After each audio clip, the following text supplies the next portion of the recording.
Yesaya pasal 14 ayat 1-32. Ejekan tentang Raja Babel. Sebab Tuhan akan menyayangi Yakub dan akan memilih Israel sekali lagi dan akan membiarkan mereka tinggal di tanah mereka. Maka orang asing akan menggabungkan diri kepada mereka dan akan berpadu dengan kaum keturunan Yakub. Bangsa-bangsa lain akan mengantar Israel pulang ke tempatnya. Lalu kaum Israel akan memiliki bangsa-bangsa itu di tanah Tuhan sebagai hamba-hamba lelaki dan hamba-hamba perempuan.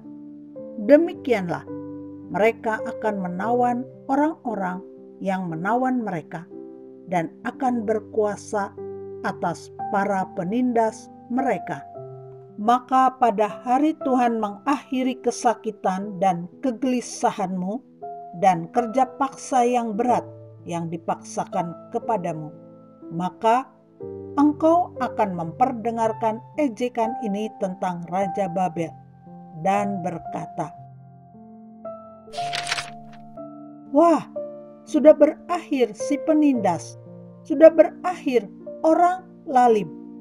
Tuhan telah mematahkan tongkat orang-orang fasik, gada orang-orang yang memerintah, yang memukul bangsa-bangsa dengan gemas, dengan pukulan yang tidak putus-putusnya, yang menginjak-injak bangsa-bangsa dalam murka dengan tiada henti-hentinya. Segenap bumi sudah aman dan tentram. Orang bergembira dengan sorak-sorai. Juga pohon-pohon sanobar dan pohon-pohon aras di Libanon bersukacita karena kejatuhanmu. Katanya, dari sejak engkau rebah terbaring, tidak ada lagi orang yang naik untuk menebang kami. Dunia orang mati yang di bawah gemetar untuk menyongsong kedatanganmu. Dijagakannya arwah-arwah bagimu, yaitu semua bekas pemimpin di bumi. Semua bekas raja bangsa-bangsa dibangunkannya dari tahta mereka. Sekaliannya mereka mulai berbicara dan berkata kepadamu, engkau juga telah menjadi lemah seperti kami, sudah menjadi sama seperti kami.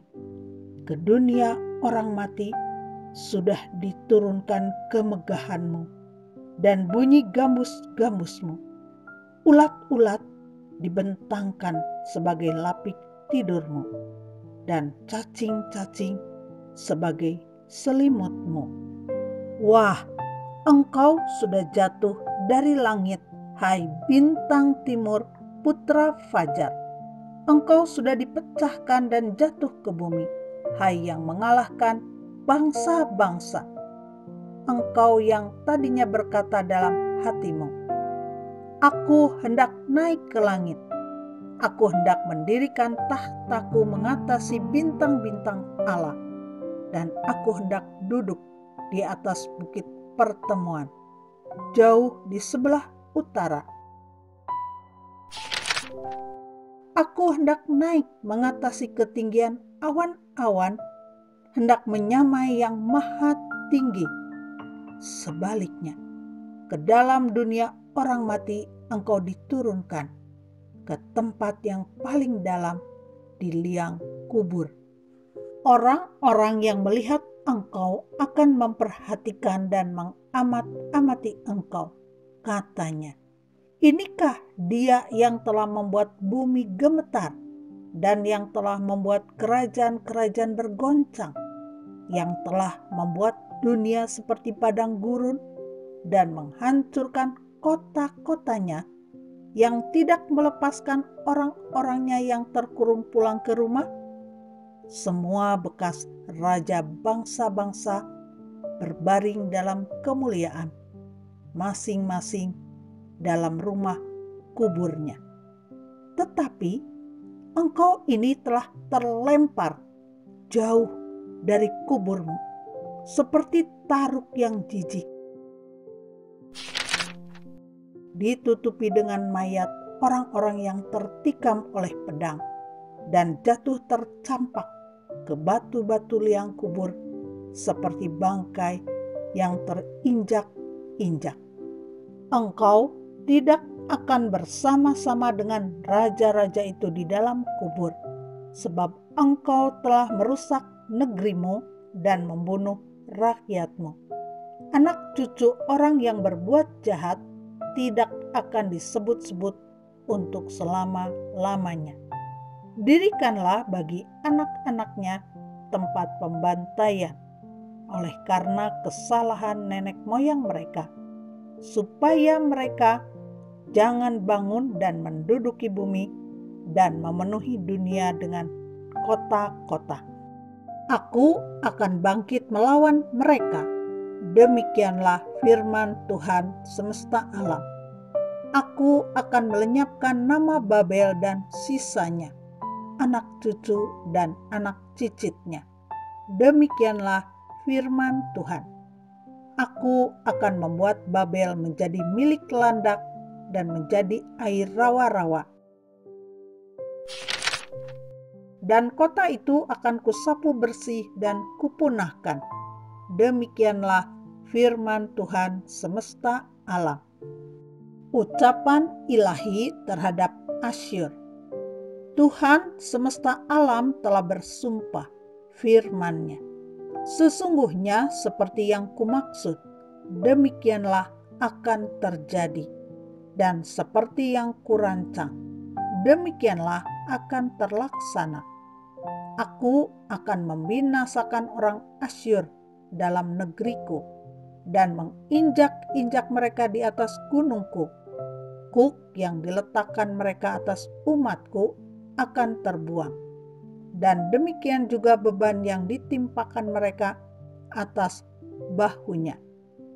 Itulah rancangan yang telah dibuat mengenai seluruh bumi. Dan itulah tangan yang teracung terhadap segala bangsa. Tuhan semesta alam telah merancang. Siapakah yang dapat menggagalkannya? Tangannya telah teracung. Siapakah yang dapat membuatnya ditarik kembali?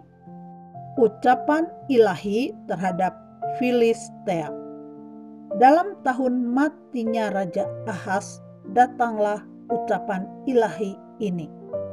Janganlah bersukaria, hai segenap Filistia, karena walaupun gada orang yang memukul engkau sudah patah, tetapi dari keturunan ular itu akan keluar ular beludak, dan anaknya akan menjadi ular naga terbang.